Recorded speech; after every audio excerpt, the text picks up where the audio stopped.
Okay, so we're moving into our next topic, and I'm gonna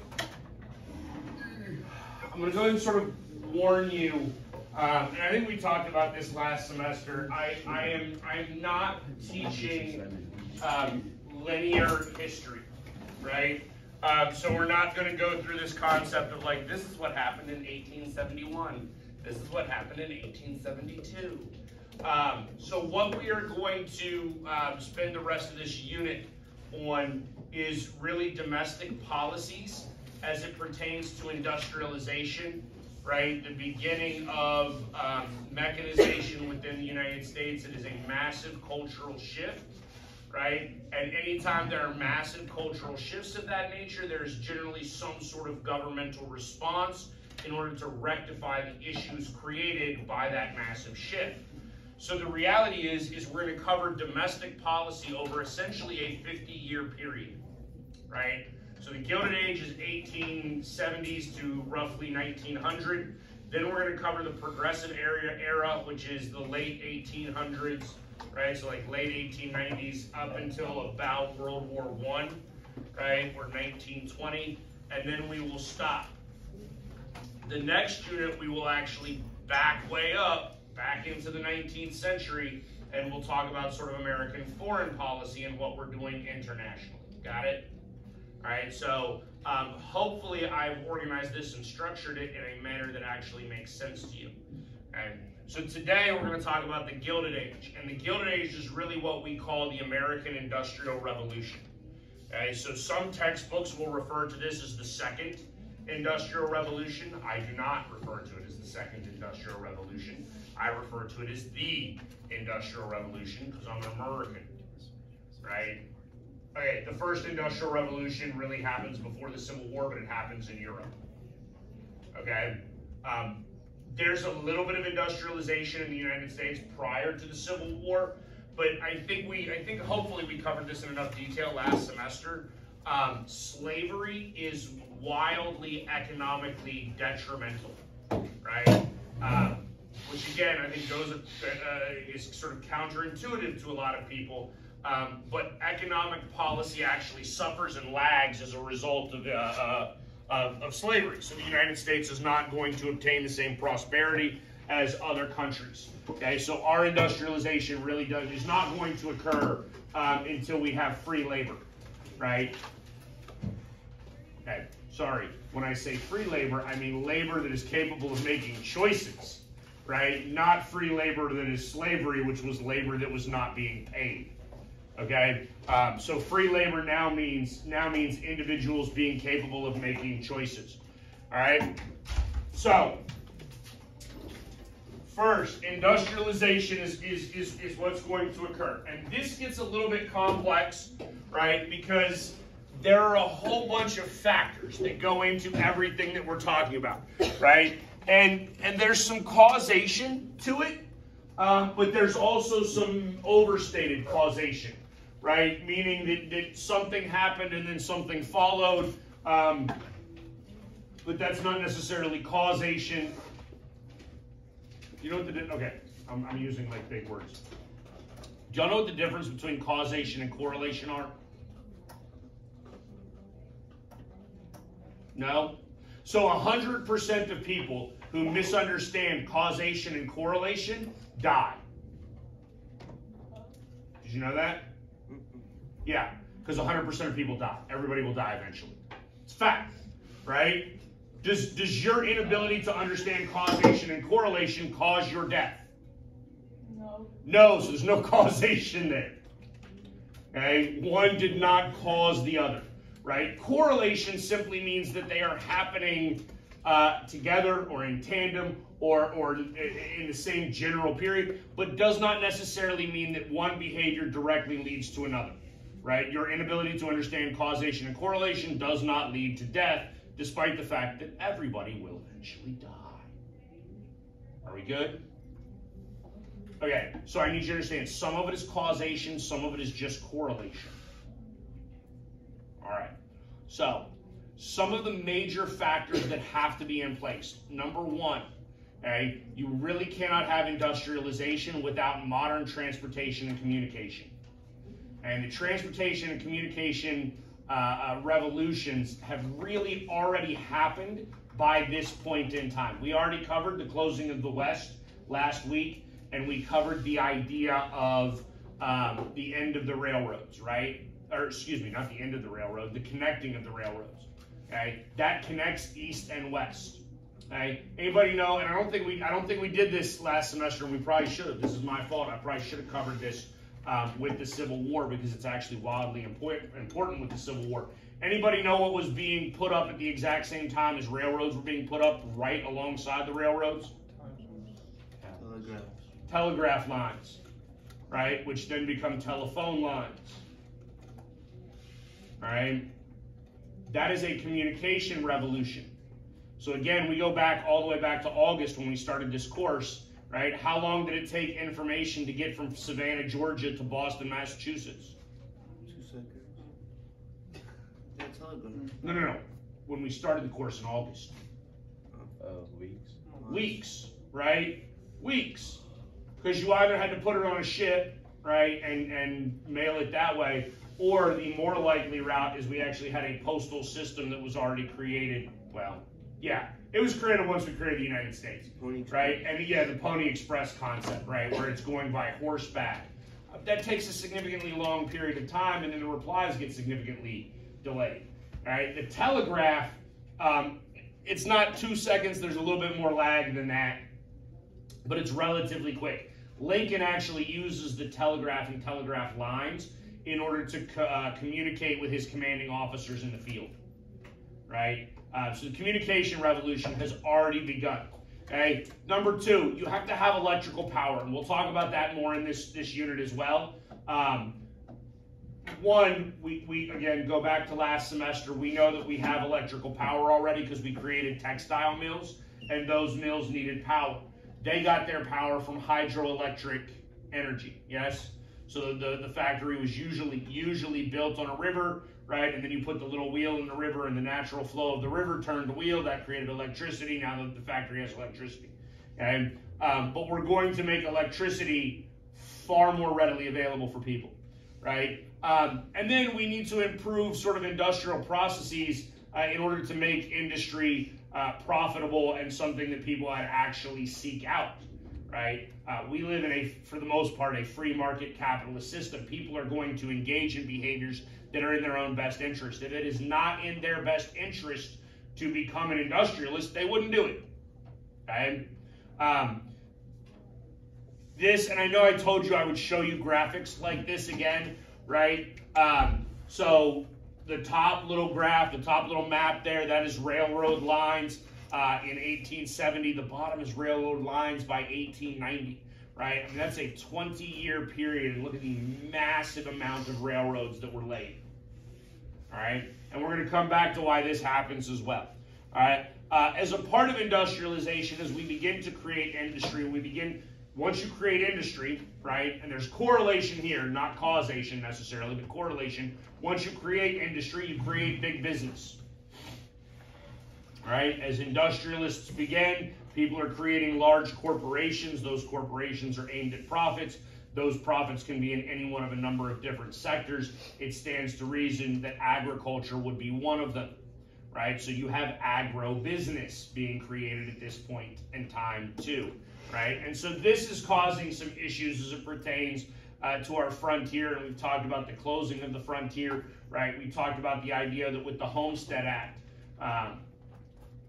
you had people being given free land, yes? What did a significant portion of those people do? The majority farm it and hold on to it, right? But what did about a third of them do? They bounced. They abandoned the land. It was too hard a life.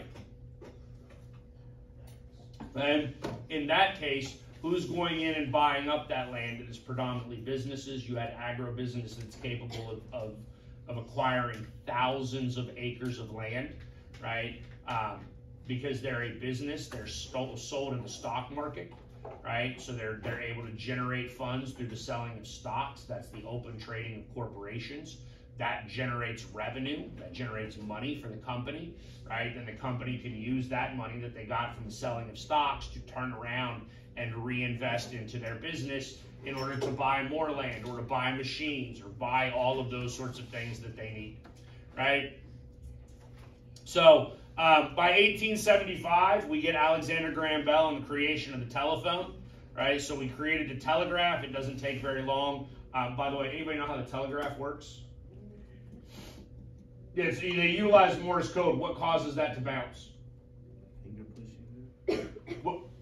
So if you and I were to send a telegraph to one another, you send a telegraph to me, you're pushing a little button, right? How does my telegraph machine know what button was being pushed and how to respond to it? Like how to copy it down? Different sounds. You have to write it down, don't you? How do I hear it? The headphone? It's electrical impulse, It clicks. right? It's like an electrical impulse. The long impulse would be the long, like, y'all know how Morse code works? Like it's dots and dashes, right? So a dot is like beep, beep, beep, beep. Dash would be a longer noise, right? And then different dots and dashes relate to different letters, words, stuff like that, right? So the telegraph is doing that via electrical impulses. Now I'm no scientist, so I do not understand in enough detail exactly how all of this stuff works, right? But once you have the power lines and once you can transmit data, I mean, that's what that is. It's data, it's information down that power line, right? We figure out how to do that now with like essentially radio waves or voice waves, right? We can now create actual conversation. So Alexander Graham Bell does that. He creates the American Telephone and Telegraph Company. You know that company is AT&T. Anybody knew that's what AT&T stood for? Right? No, American.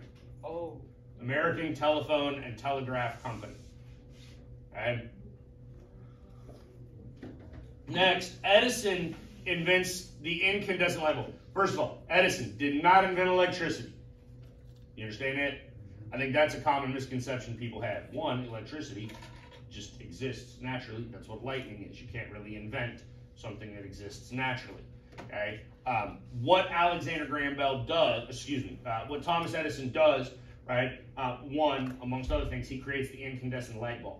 That takes electricity, and again, I'm no scientist, right? I don't fully grasp this concept, but basically, there's a little filament between two wires, right? And as electricity is run through that filament begins to burn. I think it was carbon. I think it was like cardboard dipped in carbon, maybe, or something like that, that burns very, very slowly and allows that light bulb to stay on. Right? Now, Edison experimented with like 1,000 different things as that little filament between the two wires that was going to burn in order to create that electricity, or in order to create that light, right? And a whole bunch of them either A, didn't conduct electricity. You know what that means? Like the electric current wouldn't pass from one prong to the other, so the light doesn't come on at all. Or the filament, what he puts in between there to connect it to, it conducts energy so well that it basically burns up instantaneously, right? So the light comes on and then the light goes off once that filament is burnt up, and you lose the connection, right? So Edison basically figures out how to light the dark, right? Now, did we have light in the dark before that? Yes, right? How did we do that? Kerosene lamps. What is kerosene? Oil, right? What happens if you knock over an oil lamp? You burn your house down, right? Okay. We certainly do not want oil lamps around large machinery. Okay. That would have been a massive safety hazard. The reality is the Edison light bulb is going to allow for the creation of shift work, right? It's now going to increase factory productivity, right? Because factories were only as efficient as they had light. Okay, you can only work essentially from sun up to sundown. The light bulb is going to change that. Okay, it's probably worth noting as well that Edison had, I think it's Menlo Park, if I remember correctly, in New Jersey. But Edison basically has a laboratory that he heads that creates all sorts of inventions. And I need you to understand, he's got a whole staff working underneath of him, right? We talk about Edison being this great inventor because he had like 1,000 patents, right? He invented 1,000 different things. You know that man did not. No, he did not. Okay, he was simply the boss of a whole bunch of people that also invented things, and he filed the patents for them. Do you understand? All right. That's not to say that Edison is not incredibly brilliant or bright in terms of what he's done. Okay, a couple of other innovations that are at least worth noting, right? So Elias Howe creates a sewing machine, right? That's going to make clothing more readily available, right? You can create clothing faster. People can do it on their own, right? Christopher Scholl's down there in the bottom right-hand corner, right, creates the typewriter, which makes communications more efficient. That eventually leads to a keyboard. Fun fact: the original typewriters, anybody ever seen like an old keyboard that has the letters in numeric or in alphabetical order? Do you know at one point in time that's how typewriters work? Like the A was next to the B, which was sandwiched between the A and the C. Like the B was sandwiched between the A and the C, right? The reason that we went away from that, right, with typewriters, if you don't know how typewriters work, basically you punch the S key, right, and a little S like pops up and like slams the sheet. It's basically a stamp. Think about it that way, right? That's essentially what you're doing. You're stamping, okay? But as you're pounding out these keys, you're stamping like instantaneously, yes, like really fast. Okay? Well, what we found out is that take letters like S and T, right? You know, in the alphabet, they're next to each other. QRST, right? Think about the number of times that S and T are next to each other in words. Very common, right? So what we realized is as we were typing those out, you would hit S and then T real fast next to each other, and because they were right next to each other, they would jam. Okay, causing a problem in the typewriter, which is how we got to the QWERTY keyboard. Do you know what that is? QWERTY. The top line of the keyboard is like QWERTY, isn't it? Yeah. That's why we call it QWERTY. Yeah, QWERTY. That's the top line reading from the left of what the keyboard is now. And that was designed intentionally to minimize the jamming of the typewriter. So even as we create the typewriter, we're continuing to make that better, right? The Wright brothers are worth noting, right? They create airplanes, they create flight. Right? I don't know, I'm not going to give them airplanes. They create flight. Maybe, do you know how they powered the first airplane? Bicycle pedals. Right? So the Wright brothers, right, they're from like Ohio. They actually had to go to North Carolina because North Carolina got like rolling hills, right? So they could pedal that bike real fast and like go downhill while they're doing it to gain more speed. But they understand the aerodynamics of it. They get lift, right? Like, do y'all understand how airplanes work?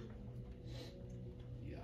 Right? Like airplanes are designed, the wings of airplanes are designed so that as you are speeding through, it is cutting air underneath of it, which creates lift and brings the plane up, right? The Wright brothers figured that out. And now, I saved this one for last because, interestingly enough, I think this is the most important singular invention as it pertains to industrialization and then subsequent aspects of industrialization like urbanization. And that is the development of the elevator, right? Anybody ever been like into downtown Houston and been to like a massive office building? Right? Or been to like the Eiffel Tower in New York? Like how many of you would willingly walk up like 50 flights of stairs every single day? No sir. Yeah. No, you not. Don't make me call you, because I've seen some of the work you do in this class. You're not working that hard every day. You want to take the easy way out. You're going to get on the elevator. Don't make me call you out too, brother. First of all, you understand that's just human nature, right? But by the way, for the record, if you walking up 50 flights of stairs every day when there's an elevator, there is something wrong with you. Now look, if you're walking up 3 or 4 flights of stairs, like, good for you. That's a good thing, right? Now you're trying to be healthy and get a little bit of exercise and not just ride out. 50 flights of stairs is different. That's not a little bit of exercise and being healthy. That is you are a crazy person workout. Do you understand? Okay, significant difference. But here's the thing. Because imagine this for a second. Like, let's just say for the sake of argument, you bought an apartment in New York City that was on the 40th floor, right? Would you buy that apartment without an elevator? How you gonna get your furniture up in that building? Oh, you got a point. Okay, maybe. Look, no, that's actually true, right? They use pulleys, right, in New York, and they would like load things in from the window. Like they would pull it up on the outside of the building and load it in from the window. Are you going to carry your groceries upstairs, 40 flights of stairs? I'm going to tell you right now, you either better go to the grocery store every daggone day so that you only carry in 2 bags, right?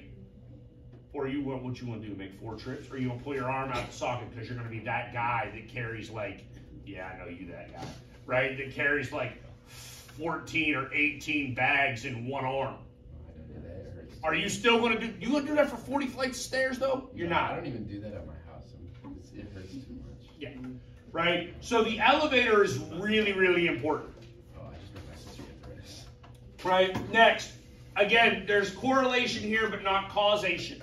Right? As we begin to industrialize, right, as we shift away from sustenance farming, right, where we shift away from people being wildly independent, and now there's an interdependence, right, that is going to create the growth of corporations because now people are going to be looking for ways to generate wealth, right? The way you generated wealth prior to this point is you bought more land. Now, okay, companies are going to rise, and companies, in order to generate wealth, sell stocks on the stock exchange. I want you to understand, I think the New York Stock Exchange began in the 18th century. Right? If memory serves, the New York Stock Exchange begins in the 1700s. Okay? So the stock exchange is not a new concept. But the Gilded Age is going to see a rise in incorporation, right? And then once you have incorporation, corporations can begin to sell shares, right, which are just small stakes of ownership within the company. Okay? I mean, it's really a conversation for economics at some point in time, and I don't really know if it's macro or micro, right? But if you ever create a company, okay, and then you want to generate more revenue, like you want to have like a bunch of cash on hand to build your business even larger, right? You can do what is called an IPO, which is an initial public offering. You voluntarily give up, say, 30% of your company, right? And you sell shares. You sell 30% of your company on an open market, and everybody who buys those 30 shares, the money goes directly to you, or it goes to the company, and then you can use that money to reinvest. Okay? Again, it should stand to reason that once we have begun to do all of this, right, if people are rational, and there's an assumption that you have to make here that people are rational, that people will behave rationally, right? But what should people always be doing?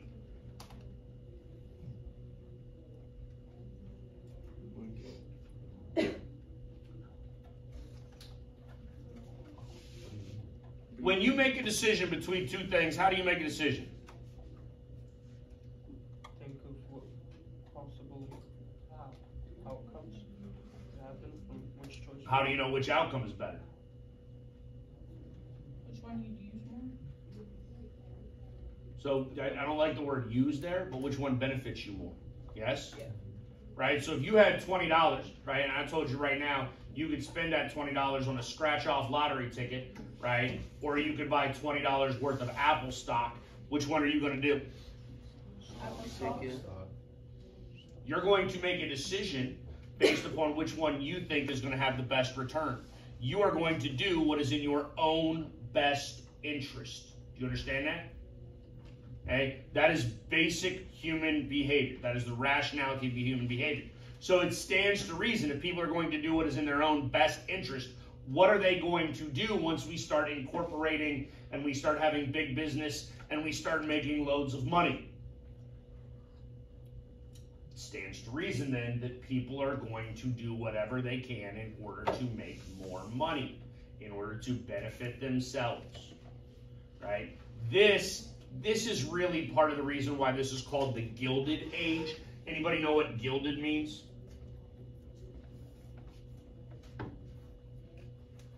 Anybody in here got like a really cheap gold necklace at home?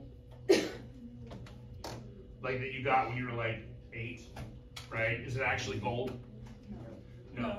Right? Sometimes it might be gold plated, right? Which essentially means that it's like dipped in gold, right? Like you got like much gold, right? That's what gilded means, right? It looks pretty, it looks like gold, but is it actually valuable? No. Okay? So the reality is this period, the reason that this is called the Gilded Age in American history, right, is because from the outside it looks like everything is phenomenal, right? Like this is a period of massive economic growth and creation of wealth, and everybody's getting better because as some people get better, that like lifts up everybody, right? Now eventually we'll talk about that concept and what's called trickle-down economics, right?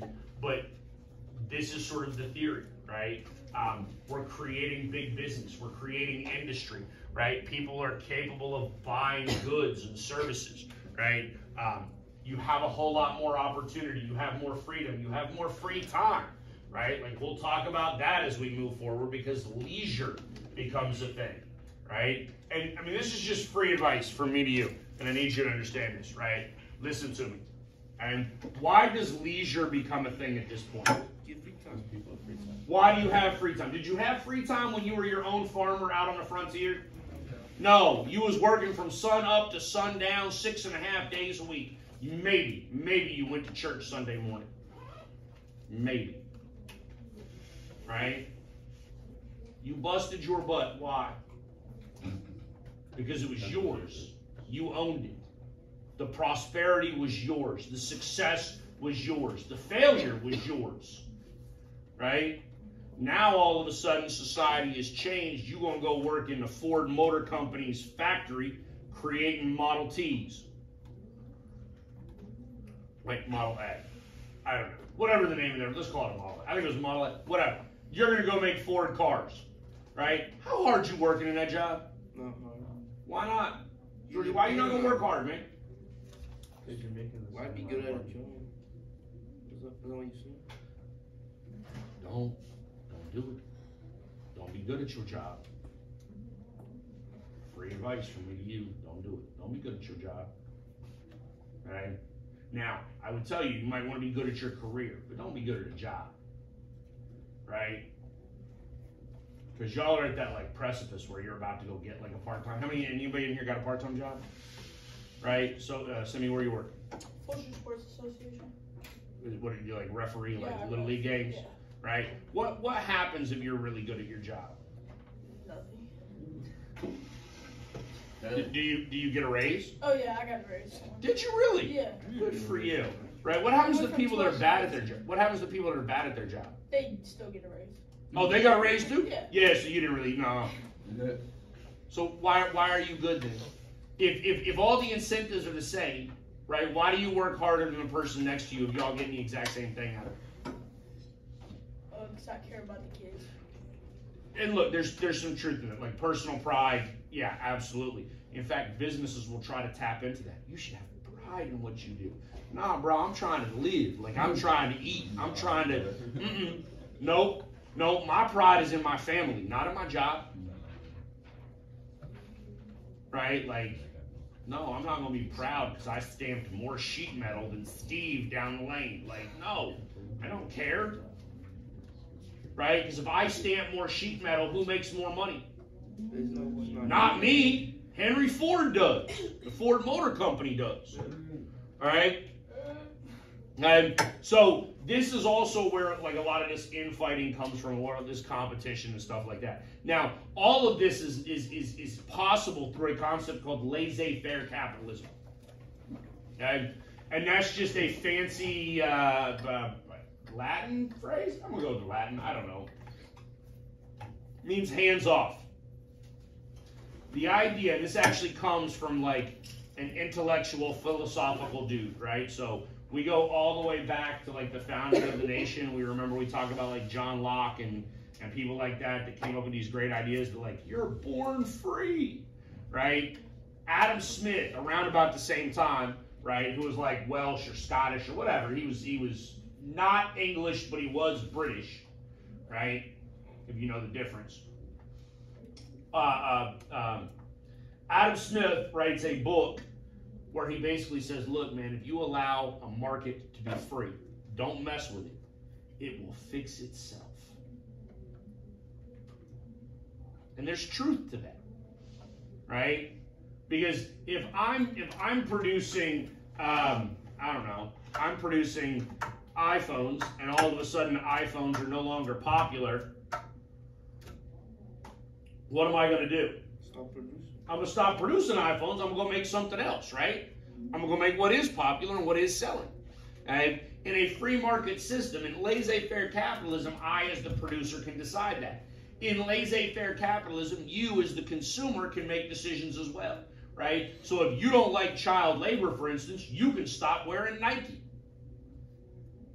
Right? So that little 10-year-old boy in Indonesia or wherever he is, right, doesn't have to work a 12-hour shift stitching together your $200 Nikes. You can go to a farm. Okay? Now, if you don't care, well, then keep wearing your Nikes, but you have the freedom to decide that, right? All right, like if you are a massively huge LGBTQ supporter, right, stop going to Chick-fil-A. I don't care how good their lemonade is. They give money to anti-gay groups. If you didn't know. That's part of the reason they're closed on Sunday. Chick-fil-A done found Jesus. Okay. But laissez-faire capitalism allows you to make those decisions for yourself. And here's the thing, I'm going to tell you right now, right? Like, if everybody stopped eating at Chick-fil-A because they didn't like Chick-fil-A's politics, what's Chick-fil-A going to do? Probably change. At the very least, they're going to shut up about politics. At the very least. Right? Or they're just going to close their business and be done with it. Because their business is no longer profitable. Right? That's the idea behind laissez-faire capitalism. All right, so now we're going to get into some of our robber barons. Did y'all catch that from the reverse vocab yesterday? Yes. Okay, if you didn't, this was on the reverse vocab yesterday. Robber barons is actually, so here's what it is. That's a loaded term, right? Because if I called you a robber, am I like insulting you? Yeah, yes I am. I'm calling you a thief. A robber is a thief, right? So if I call you a robber baron, I'm calling you a thief. I need you to understand that, right? Now, so it's a loaded term, right? The alternative term is actually called captains of industry, right? What is a captain? Leader. It's a leader, right? Somebody that's doing good things. Right? Captains of industry and robber barons are the same people. It really depends upon which side of the spectrum you're looking at, right? Okay, but these are the people who are leading the charge for industrialization, leading the charge for the creation of big business and industry. Okay, and we're going to start with Henry Ford again, only because I think Ford is arguably the best out of all of them. And when I say best, I mean most significant, right? For a couple of reasons. Number one, Henry Ford, if you don't know, that's where Ford Motor Company comes from, right? Okay, so Henry Ford creates Ford Motor Company, and automobiles already existed prior to 1910, right? So prior to Ford and the creation of Ford, automobiles already exist. Automobiles are a luxury item only owned by rich people, okay? They're not very effective. They're not actually very efficient. In fact, in the late 19th century and early 20th century, right, the rich people who own automobiles also have to employ a mechanic full-time to keep their one automobile running, because that's how, inefficient they are. And Ford is going to do two things specifically in order to make the automobile significantly better. Number one, right, he takes an idea from a dude named Eli Whitney, right, and implements that. Do we remember Eli Whitney from last semester? Yeah. What did he create? The interchangeable parts. He created the cotton gin. Right? He created the cotton gin. That was the thing that separated the cotton from the seeds by turning a little crank, right? Yeah. But Eli Whitney was also really smart, because what Eli Whitney realized is that I'm turning that crank, right? What's most likely to break? The crank. Right? Do I need new teeth for that to separate the seed from the cotton? No. No. So if I could just replace the crank, right, then I could keep my machine running for significantly less. Okay, so he helps develop this concept of interchangeable parts. Prior to this point, if your little cotton gin broke, you pitched the whole thing in the trash and had to buy another one. Okay, because you didn't have the option of buying just the replacement part for the piece that broke. Ford is going to implement the same procedures with the automobile, right? And automobiles are obviously, hopefully you realize this, significantly more complex than the cotton gin, right? So the very fact that we're going to be able to have interchangeable parts on an automobile is going to make the automobile more efficient, because now when a single part breaks, right, you don't have to employ that full-time mechanic to like go in and fix that part, right? Instead, you can replace that singular component that went bad. That's significant. Number two, Henry Ford is going to mass produce using a concept called the assembly line, right? Which, for the record, is another reason why you should not be good at a job like that. Don't, right? Because it's not getting you nothing. Right? Literally, there are people who do nothing but stand in the same spot all day long and pull the same lever over and over and over and over and over and over and over and over and over and over and over and over. That's it. That's their whole day. That's their whole day. Right? Because they are stamping out the hood for the automobile. Right? They make 100 hoods every day. Right? Or they make 100 door panels. Right? Or 100 core panels or whatever, right? And then they pick that little metal up that they just stamped out with that machine, and they throw it down the line, and it goes down to the next person. And one down, there is one person whose sole job it is, right, to screw the tires into the wheel well. That's it, right? They just screw them lug nuts in over and over and over and over and over and over and over and over and over and over and over and over and over. Oh my God. Okay? But do you understand what that also does? How hard is it for me to learn how to screw in a lug nut? It's not very difficult at all, is it? How much thought do I need to put into it? Very little, right? As I do that for the 400th time, guess what? I figured out how to do it incredibly fast. I am incredibly efficient at it. The assembly line helps create efficiency, because now anybody ever heard the old expression, a jack of all trades is a master of none? Y'all know what that means? No? So then there's basically the idea that, like, if you do everything, that's not very good, because you're not mastering any one skill. Okay? Here you have people just master one skill, and they're significantly better at it. Now, the reality is, if you know the rest of that phrase, right, the rest of that phrase is that a jack of all trades is a master of none, but a jack of all trades is better than a master of one. Just so you understand, right? Because this is actually not really all that great. I mean, for the people working.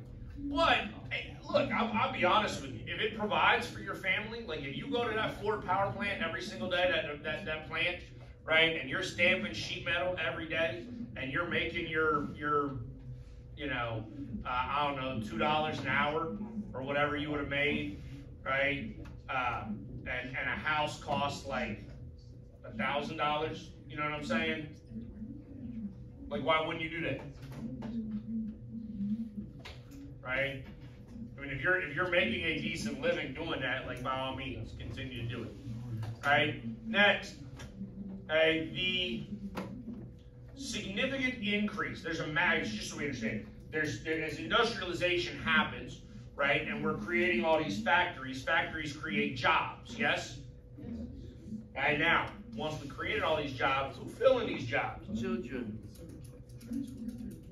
They will, but basically the idea here is we have to open up jobs to a whole bunch of different people, right? So one, we're going to open a number of different positions up to women. Women are going to go to work at a higher rate than ever before, okay? Women are going to work outside the house, right? Like specifically women y'all's age,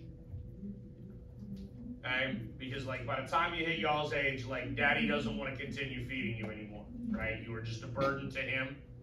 Okay, you need to go out and make your own money. You haven't tricked some dude into marrying you yet, right? So you don't really have an option there to be a homemaker. You got to go make money. You're going to go into a factory and you're going to start like sewing textiles, right? Sewing clothes.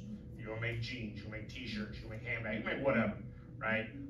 It is very pink collar. There's specific. You know what that term means? Pink collar. Do you know what blue collar and white collar mean? Blue collar are people that work with their hands. White collar are people that work with their minds, right? Pink collar are professions that are predominantly staffed by women. Okay? That does make sense. Right? Like, you understand nursing is a pink collar job, historically. And now, obviously, as we've gotten into the 21st century here, that's probably an outdated term, right? But I want you to say, like, women are not going to be open to working in every single factory that exists, right? Because we create the factory, women are going to have to go to work in some factories. Now, I also need you to understand, what does this do for women? What? What you mean? Gives them power and society. They have spending power, money power. They have money. They have economic power. They have economic power is huge, y'all. Huge. Right? The reason why your parents will still tell you what to do in like 4 years is because your parents will have economic power over you. Right? The only way your parents will not be telling you what to do every single day in 4 years is if you are paying your own way 100% in life. But I'm going to be 100% honest with you. When my children are in college, if I'm footing the bill, they live in the way I tell them to live. My money, my rules. Now women have their own money, so guess what they get to do? Make rules. They get to make rules. Have I taught y'all the golden rule yet? No. No? I didn't teach y'all the golden rule yet? What is the golden rule? No, it's not. You're not in kindergarten. Not treat others as you want to be treated. You're not in kindergarten. What's the golden rule? He who has the gold makes the rule. That's simple. If it's your money, you get to decide. That's the real golden rule in life. Okay? Women are now capable of making some rules. Because they have money. They get to make some decisions. Additionally, kids are going to go to work. Kids are going to go to work at a real high rate, right? Because, hey, here's the thing, and I need you to realize this, right? Like, why do we have kids forever and ever and ever, amen? Free labor, baby. That's why I have children. I'm just waiting for my 4-year-old to be old enough to mow the yard.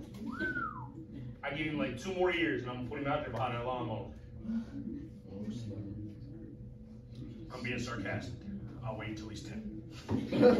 Okay? But no, you think I'm not going to use my children for free labor? Oh, heck yes I am. Right? Now, not because I'm exploiting them for labor, because I'm teaching them valuable skills in life. Okay. Just so you understand, though, when we go back to that 18th century concept, right? Like, you were a child, right? You're like that 8-year-old on the farm out in, like, Illinois, right? Because that was like the Western United States back then, right? Do you go to work in the morning with your daddy? Mm-hmm. Yes, when he gets up at dawn, you get up at dawn. And you go milk the cows, right? And you go like shovel some hay into like the horse barn.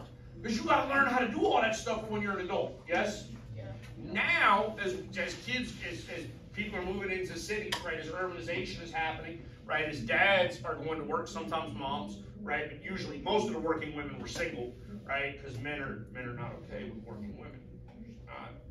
Because, you know, working women have opinions, right? Again, golden rule, right? Like, working women have opinions, like they don't want to make some rules. Men are not okay with that, right? So in order to marry a woman, she got to not have a job so that she can't make no rules. Okay? But as people are moving into the cities, now the question becomes, what are we going to do with the kids? Because I don't need 12-year-olds. Like, I don't need feral 12-year-olds just running the street. That ain't good for society. No, don't join a gang. That's feral children. I don't need that. Right? So a lot of them go get put to work. Okay? And sometimes, some of them, I'm gonna be honest with you, some of them it ain't that bad, right? Like a lot of kids are switchboard operators. You know what a switchboard operator is?